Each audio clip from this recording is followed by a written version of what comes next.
ನನ್ನ ಈ ಉತ್ತರ ನಿಷದ ಹೊರಗೆ ಯಾವ ಬಂದಿದ್ದೀರಾ? ನಮ್ಮನ್ನು ಕಂಡು ಧನ್ಯನಾದೆ, ಪಾವನನಾದೆ. ಯಾವ ಊರಿಂದ ಬಂದಿದ್ದೀರಿ, ಯಾಕಾಗಿ ಬಂದಿದ್ದೀರಿ ಎನ್ನುವ ಹಾಗೆ ಹೇಳಿದ್ರೆ ನಿಮ್ಮ ಚರಣ ಸೇವೆಯನ್ನು ಮಾಡುವುದಕ್ಕೆ ಸಿದ್ಧರಾಗಿದ್ದೇನೆ. ಅಯ್ಯೋ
ನಾನೊಬ್ಬ ಊರೂರು ತಿರುಗುವಂತ ಒಬ್ಬ ಬಡ ಬ್ರಾಹ್ಮಣನ ಹಾಗೆ ದಾರಿಯಲ್ಲಿ ಬರುವಾಗ ಎಲ್ಲರೂ ನಿಮ್ಮನ್ನು ಹಾಡುತ್ತಾ ಇದ್ದಾರೆ, ಹೊಗಳುತ್ತಾ ಇದ್ದಾರೆ. ಅಂದ್ರೆ ರಾಜ್ಯಭಾರದಲ್ಲಿ ಸಂತೋಷದ ರಾಜ್ಯಭಾರ ಮಾಡುತ್ತೀನಿ. ನಿನ್ನ ವಿಚಾರವಣೆಗೆ ಅಂತ ಬಂದವನು ನಾನು. ಬಂದ ಮೇಲೆ ಎಂತ ಸಂಪತ್ತು, ಸಕಲ ಸಂಪತ್ತು ನಿನ್ನಲ್ಲಿ ತುಂಬಿ ತುಳುಕಾಡುತ್ತವೆ. ಆದ್ರೆ ನನಗೆ ಬರುವಾಗ ಒಂದು ವಸ್ತು ಒಂದು ಸಿಕ್ಕಿತಾಗೆ ಬರುವಾಗ ವಸ್ತು ಅದನ್ನಲ್ಲೇ ಬಿಟ್ಟು ಬರಲಿಲ್ಲ ನಾನು, ಹಿಡಿದುಕೊಂಡು ಬರಲಿಲ್ಲ. ಹೌದಾ? ಬ್ರಾಹ್ಮಣೋತ್ತಮರಿಗೆ ಸಿಕ್ಕಿದಂತಹ ವಸ್ತುವನ್ನು ತಾವೇ ಜೋಪಾನವಾಗಿ ಇಟ್ಟುಕೊಳ್ಳಬೇಕು, ನೀವೇ ಸ್ವೀಕರಿಸಬೇಕು. ಇಲ್ಲಿಗೆ ಬರುವುದಕ್ಕೆ ಕಾರಣ ಉಂಟು. ಆ ವಸ್ತು ನನ್ನಲ್ಲಿದ್ದರೆ ನಿನ್ನನ್ನು ಒಂದು ಕ್ಷಣದಲ್ಲಿ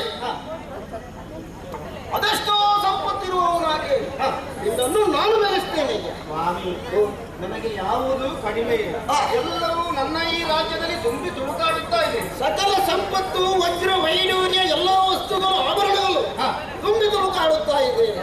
ಇದಕ್ಕಿಂತಲೂ ಹೆಚ್ಚಿಗೆ ನಾನು ಸಂಪಾದನೆ ಮಾಡಿಕೊಡ್ತೇನೆ. ಇದಕ್ಕಿಂತಲೂ ಹೆಚ್ಚಿಗೆ ನನ್ನಲ್ಲಿ ಏನು ಕಡಿಮೆ ಉಂಟು ಅಂತ ಬೇಕಲ್ಲ? ಕಡಿಮೆ ಇಲ್ಲ, ನಿನ್ನಲ್ಲಿ ಹೆಚ್ಚೇ ಉಂಟಪ್ಪ. ಇನ್ನೂ ಬೇಕು ಹೇಳುವ ಜನವೇ ನಾನು ತೃಪ್ತಿ ನನಗೆ. ಆದರೆ ನಾನೊಬ್ಬ ಬಡ ಬ್ರಾಹ್ಮಣ ನೋಡು, ಯಾರನ್ನು ಬೇಕಾದರೂ ಕೂಡ ಎಷ್ಟು ಶ್ರೀಮಂತನಾಗಿ ಮಾಡಬಲ್ಲೆ, ಅನುಗ್ರಹ ಮಾಡಬಲ್ಲೆ ಕ್ಷಣ ಮಾತ್ರದಲ್ಲಿ. ಗೊತ್ತು. ಆದರೆ ಅದಕ್ಕೆ ನೀನೊಂದು ಕೆಲಸ ಮಾಡಬೇಕು. ನಾನು ಹೇಳಿದ ಮೊದಲೇ ನನಗೊಂದು ವಸ್ತುವನ್ನು ಸಿಕ್ಕಿದೆ. ಆ ವಸ್ತು ಯಾವುದು ತಿಳ್ಕೊಂಡು ಬಂದಿದ್ದೇನೆ. ಈಗ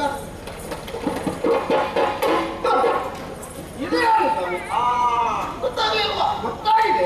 ಆಟದ ವಸ್ತು ಅದು. ಆಟದ ವಸ್ತು ಅಂದ್ರೆ ಆಟದ ವಸ್ತು ಅಂದ್ರೆ ಆಡುವಂತಹ ಆಟದ ವಸ್ತು ಅಲ್ಲ, ಅದು ಆಡಬಾರದಂತಹ ಆಟದ ವಸ್ತು. ಹೌದು, ಸಪ್ತ ವ್ಯಸನಗಳಲ್ಲಿ ಅದು ಒಂದು. ಅಯ್ಯ ಸ್ವಾಮಿ, ಇಲ್ಲಿಗೆ ಬರುವುದಕ್ಕೆ ಅದನ್ನು ತರುವುದಕ್ಕೆ ಕಾರಣ ಉಂಟು. ಅದನ್ನು ಬಳಸಿಕೊಂಡು ಈಗ ನೀನು ಮತ್ತು ನಾನು ಇಲ್ಲೇ ನಿಲ್ಲುವುದಲ್ಲ, ನೇರವಾಗಿ ನಿಷಧ ದೇಶ ಅಲ್ಲಿರುವಂತಹ ಚಕ್ರವರ್ತಿ ನಲ ಮಹಾರಾಜ, ಅವನ ಅಲ್ಲಿಗೆ ಹೋಗ್ಬೇಕು ನಾವು. ಅವರಲ್ಲಿ ಯಾರು ಗೊತ್ತಾ? ಸಂಬಂಧದಲ್ಲಿ ಅಣ್ಣ. ನಾನು ಇಷ್ಟೆಲ್ಲ ಆಗಬೇಕಿದ್ರೆ ಮೂಲ ಕಾರಣ ಅವನೇ. ಹೌದಪ್ಪ, ನಿನ್ನ ಎಲ್ಲ ವಿಚಾರ ತಿಳಿದು ಅಂದ್ರೆ ಅವನ ಜೊತೆಯಲ್ಲಿ ಪಗಡೆಯ ಆಟ ಆಡಬೇಕು ನೀನು. ಹೌದು, ಯಾಕೆ ಅಂತ ಬೇಕಲ್ಲ, ಕಾರಣ ಉಂಟು. ಪಗಡೆಯ ಆಟವನ್ನು ಆಡುತ್ತಾ ಅವನಲ್ಲಿರುವ ಸಕಲ ಸಂಪತ್ತು ಎಲ್ಲವನ್ನು ನೀನು ಸೂರ್ಯವನ್ನು ನೀನು